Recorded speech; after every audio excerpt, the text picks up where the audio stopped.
maka ambil kabar, dia bakal memuliakan makhluk yang lebih buruk daripada dirinya. Dia bakal memuliakan syaitan, bakal memuliakan orang-orang yang tidak pernah sujud kepada Allah.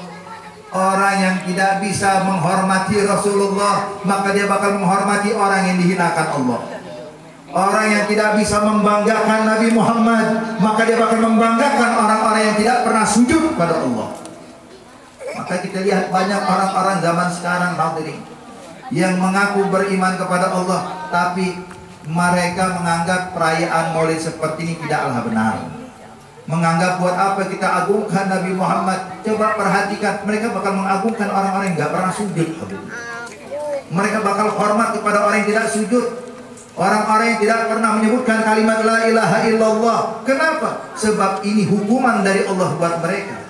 Ketika tidak bisa memuliakan Nabi Muhammad, mereka bakal memuliakan apa yang dihinakan Allah.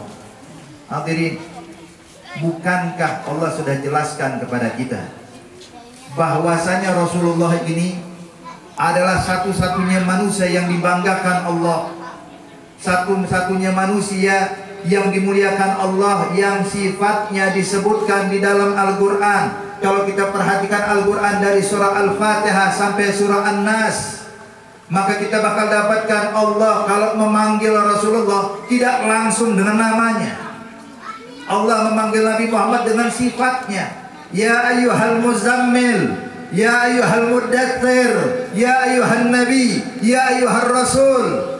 Tidak pernah Allah menyebut langsung namanya. Beda dengan para anbiya lainnya.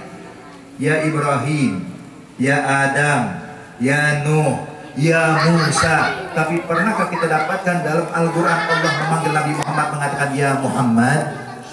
Tidak ada hadirin. Kenapa? Allah mengajarkan kepada kita, ini bukan sembarang manusia, ini bukan sembarang hamba, dia adalah kekasihku, kata Allah Subhanahu wa ta'ala. Sehingga hadirin hadirat yang dimuliakan Allah Subhanahu wa ta'ala, kemuliaan Nabi Muhammad telah disebutkan dari sebelum Nabi Muhammad dilahirkan ke muka bumi ini.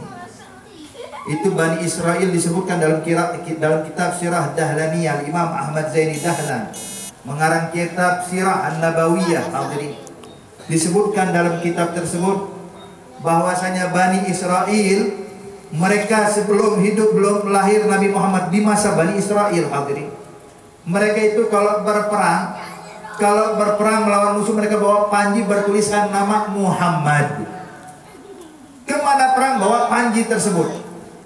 Padahal mereka tahu Nabi Muhammad belum dilahirkan. Cuman mereka sebutkan, mereka dapatkan dalam kitab Taurat, mereka dapatkan dalam kitab Zabur dan Injil tentang kemuliaan Nabi Muhammad. Sehingga mereka katakan, kami kalau berperang bawa bendera ini kami pasti menang, tapi kalau kami berperang lupa bawa bendera ini kami pasti kalah. Jadi mereka membanggakan Nabi Muhammad sebelum Nabi Muhammad dilahirkan ke muka bumi ini. Jangankan Bani Israel, Nabi Adam alaihissalam, manusia yang pertama diciptakan Allah, bapaknya seluruh manusia hadirin, merasa bangga menjadi kakeknya Rasulullah. Sehingga ketika Nabi Adam melakukan kesalahan dan diturunkan ke bumi, dihukum sama Allah 100 tahun berpisah dari istrinya, cuman menangis selalu Nabi Adam. Hingga direwetkan 100 tahun Nabi Adam tidak berani mengangkat kepalanya ke langit, hanya menundukkan malu kepada Allah Subhanahu wa ta'ala. Sampai setelah 100 tahun menjalani hukuman seperti ini, Allah pun berikan ilham kepada Nabi Adam untuk bisa memohon kepada Allah, untuk bisa bertobat kepada Allah. Yang mana ucapan Nabi Adam, saudara sekalian, dalam munajatnya memohon ampun kepada Allah, dikatakan ya Rabb bihaqqi habibi Muhammad, habibika Muhammad ighfir dzunubi. Ya Allah, berkat kekasihmu yang bernama Muhammad, tolong ampuni dosa saya. Maka saat itu hadirin, Allah pun bertanya kepada Nabi Adam, bukan karena Allah tidak tahu, tapi karena Allah ingin menunjukkan kemuliaan Nabi Muhammad di hadapan Nabi Adam. Apa kata Allah? Allah katakan, ya Adam, min aina ta'rif anna Muhammad habibi wa ma khalaqtuh. Ya Adam, bagaimana kau tak yakin kalau Muhammad itu adalah kekasihku sedangkan aku belum menciptakannya?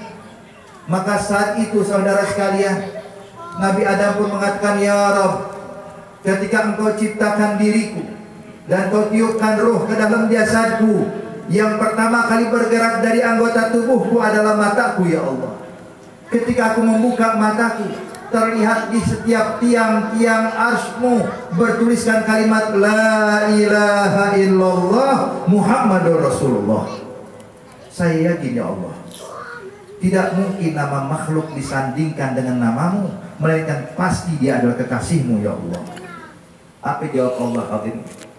Allah katakan sadaqta ya Adam, laulahu ma khalaqtu, laulahu ma khalaqis sama wal ard, laulahu ma khalaqtu aflak. Benar engkau ya Adam, kalau bukan karena Nabi Muhammad aku tidak akan menciptakan dirimu. Kalau bukan karena Nabi Adam, maka tidak ada langit dan tidak ada bumi. Kalau bukan karena Nabi Muhammad, aku tidak akan ciptakan alam semesta ini. Maka inilah yang dinyatakan oleh Imam Abdurrahman Ad-Daibai, menyatakan saudara sekalian, al-kaunu isyaratun wa antal maksud. Alam semesta ini cuma isyarat, yang ditunjuk adalah Nabi Muhammad, yang diadakan adalah Rasulullah. Makanya hadirin, kita semua tercipta dari nurnya Rasulullah sallallahu alaihi wasallam. Hadirin hadirat yang dimuliakan Allah Subhanahu wa taala. Di situ Nabi Adam pun berkata, "Ya Rabb, kalau begitu tolong tunjukkan siapa itu Muhammad, yang mana berkat dia aku mendapatkan ampunan-Mu." Allah katakan, "Ya Adam, dia adalah salah satu keturunanmu." Maka Nabi Adam pun makin bangga hadirin. Makin bangga dan makin bahagia. Nabi Adam pun mengatakan, "Ya Rabb, kalau begitu tolong tunjukkan bagaimana rupa cucuku, yang mana berkat cucu sang kakek pun dapat ampunan Allah." Maka Allah pun mengatakan dalam riwayat hadirin, walaupun hadis bukan hadis yang sahih, hadis yang dhaif, tapi li fadhailil a'mal atau lil hikayah dibolehkan oleh ulama hadis. Maka saat itu Allah pun mengatakan kepada Nabi Adam, "Kalau begitu ya Adam, lihatlah kepada kedua ibu jarimu, dan aku akan tampakkan wajah Rasulullah di atas ibu jarimu." Maka Nabi Adam pun mengangkat kedua tangannya, memandang wajah Rasulullah. Begitu indahnya wajah Rasulullah, hingga Nabi Adam pun tidak kuat hadirin, menetes air matanya bahagia, mengatakan, "Marhaban bi habibi wa qurrati aini Muhammad sallallahu alaihi wasallam." Kemudian dikecup ibu jari dan diletakkan di matanya Sayyidina Adam. Makanya dinyatakan oleh ulama-ulama kita, sebagian ulama mengatakan disunnahkan dan dianjurkan, kalau seandainya mendengarkan azan mengumandangkan kalimat asyhadu anna Muhammadar Rasulullah, maka lakukan seperti yang dilakukan Nabi Adam. Marhaban bi habibi qurrati aini Muhammad sallallahu alaihi wasallam, mengecup dan kemudian diletakkan kepada kedua matanya. Nabi Adam bangga. Lalu siapa di antara kita yang mengaku beriman tidak bangga dengan Rasulullah? Bukan hanya sampai di situ hadirin. Allah Subhanahu wa taala ingin tunjukkan kemuliaan Nabi Muhammad saat ini. Perhatikan ketika Allah Subhanahu wa taala menyatakan dalam ayat Al-Qur'an, "Alam nasrah laka sadrak wa wada'na 'anka wizrak alladhi anqadha dhahrak wa rafa'na laka zikrak." Di sini dijelaskan oleh ahli tafsir, apa yang dimaksud dalam firman Allah wa rafa'na laka zikrak. Dinyatakan oleh ulama ahli tafsir, artinya adalah tidaklah disebutkan namaku ya Muhammad, melainkan namamu juga bakal disebutkan, kata Allah. Artinya disebutkan nama Allah, pasti disebutkan nama Rasulullah.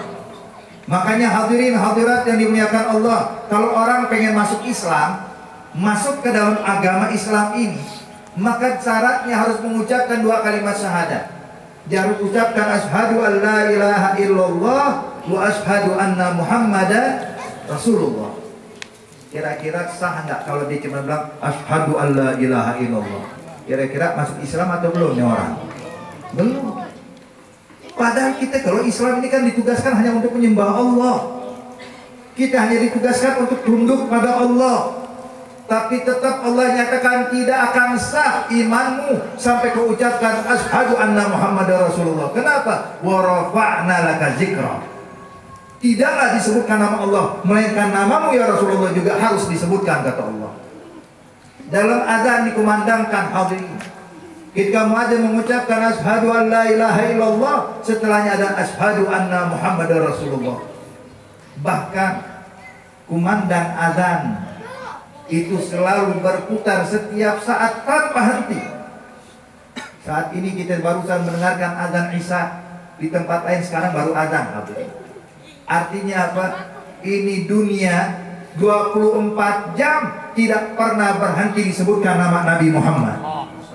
Dimanapun itu, baik di negara muslimin atau negara yang minoritas kaum muslimin, negara orang-orang yang menyembah Allah hanya sedikit, yang beriman kepada Allah, tetap azan dikumandangkan. Disebutkan kalimat asyhadu anna Muhammadar Rasulullah. Ini di dalam dunia. Belum lagi nanti setelah kita meninggal.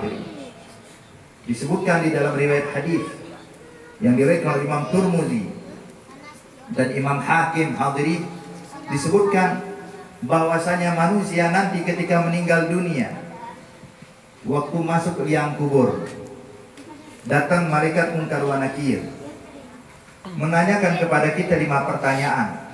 Man rabbuk, wa man nabiyyuk, wa ma qiblatuk, wa man ikhwanuk, wa ma imamuk. 5 pertanyaan. Siapa Tuhanmu, siapa nabimu, siapa saudaramu, apa kiblatmu, dan apa imammu. Maka seorang mukmin akan menjawab, Allahu Rabbi wa Muhammadun Nabiyyi wal muslimuna ikhwani wal ka'batu kiblati wal Qur'anu imami. Ini jawaban kita. Tapi dalam riwayat yang lain, hadirin, diriwayatkan oleh Imam Hakim, bahwa pertanyaannya tambah 1 lagi, bukan cuma 5. Ketika datang malaikat Munkar wa Nakir, saat itu kata dalam riwayat hadis, itu Munkar Nakir tidak datang berdua, hadirin, tapi datang sama 1 orang yang ketiga. Orang yang berwajah tampan, yang memantulkan cahaya dari wajahnya. Tahukah kalian apa pertanyaan Munkar wa Nakir?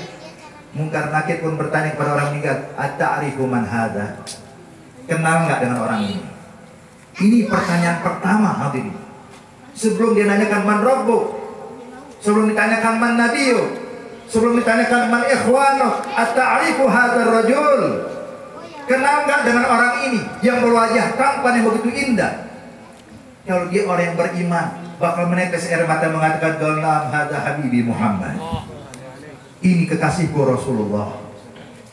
Tapi sungguh, hadirin, orang yang dalam kehidupannya tidak mengenal Rasulullah, tidak memuliakan Nabi Muhammad, yang meremehkan Rasulullah, ketika ditanya ta'rifu man hadzal rajul, kenalkah kau siapa dia? Dia bakal mengatakan, aku tidak tahu siapa dia. Maka saat itulah mendapatkan hukuman ila yaumil qiyamah.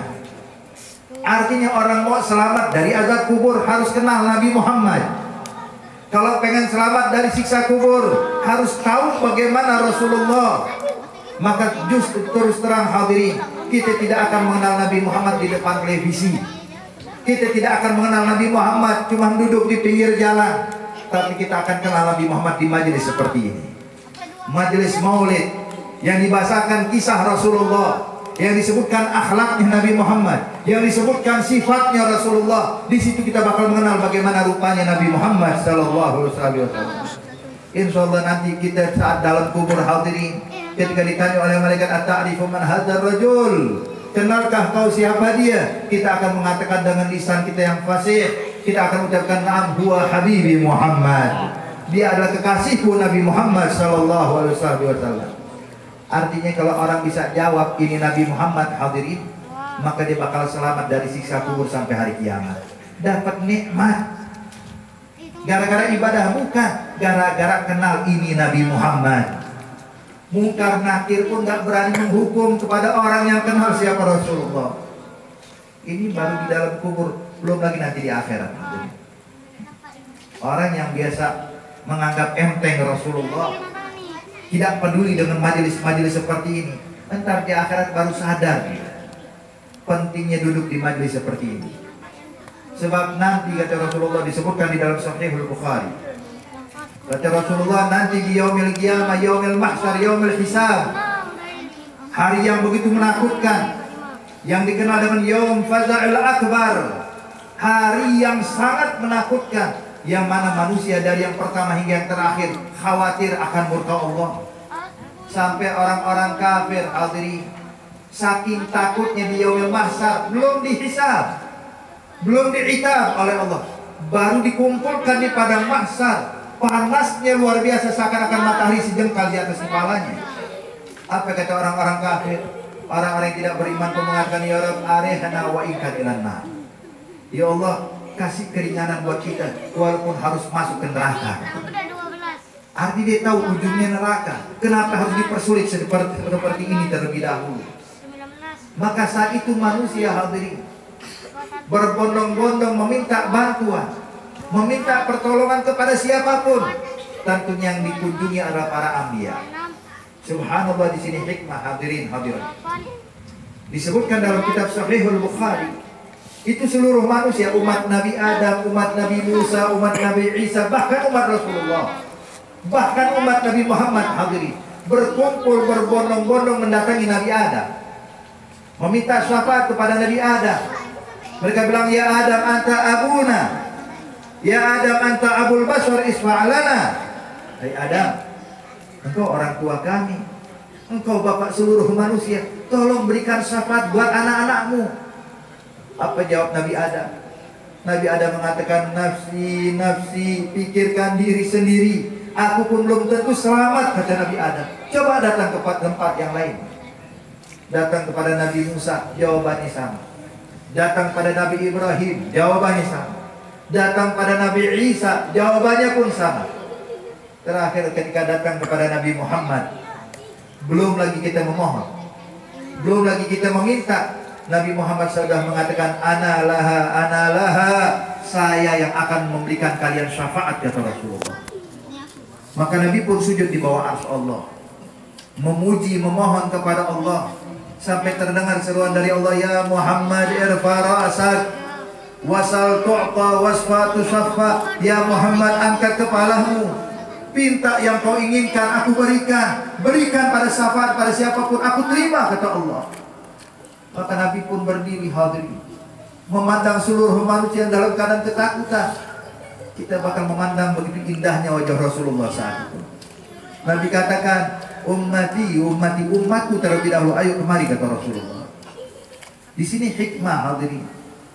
Kenapa kok manusia datang kepada Nabi Muhammad belakangan? Kenapa nggak langsung datang ke Rasulullah? Padahal Nabi Adam kalau cerita pada anak-anaknya cerita kemuliaan Nabi Muhammad.